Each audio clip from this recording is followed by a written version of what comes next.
Hello everyone, আজকে নিয়ে এসেছি কাবুলি ছোলার তরকারি নিয়ে। তো নিরামিষের দিনে এটা একটা খুব ভালো অপশন।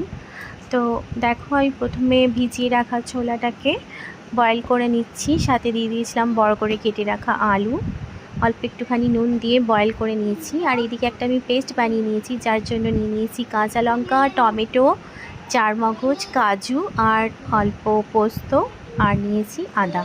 সব কিছু খুব ভালো করে একটা পেস্ট করে নিচ্ছি।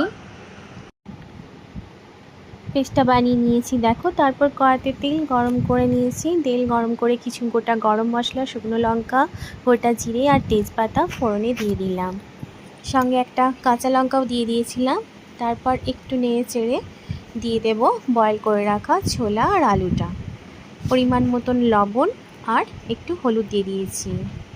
সব কিছু খুব ভালো করে একটু অল্প কষিয়ে নিতে হবে। একটু কষিয়ে নেওয়া হয়ে গেলেই দিয়ে দেব আগে থেকে পেস্ট করে রাখা মশলাটা। তারপর মশলাটার সাথেও একটু ভালো করে কষিয়ে নিচ্ছি, যাতে মশলার কাঁচা গন্ধটা না ছাড়ে। কিছুক্ষণ কষানো হয়ে যাওয়ার পর দিয়ে দিয়েছি অল্প একটু গরম মশলার গুঁড়ো, একটু কাশ্মীরি লঙ্কার গুঁড়ো, আর দিয়ে দিয়েছি পরিমাণ মতন চিনি। নিরামিষের দিনে আমি বানাচ্ছি, তাই আমি একটু মিষ্টিটা একটু বেশি দিয়েছি, তোমরা তোমাদের পরিমাণ মতন দেবে। ব্যাস, তারপর কিছুক্ষণ পর একটু ফুটে গেলে দিয়ে দিয়েছি অনেকখানি ধনেপাতা কুচি। তাহলেই রেডি হয়ে যাবে এই নিরামিষ ছোলার তরকারিটা।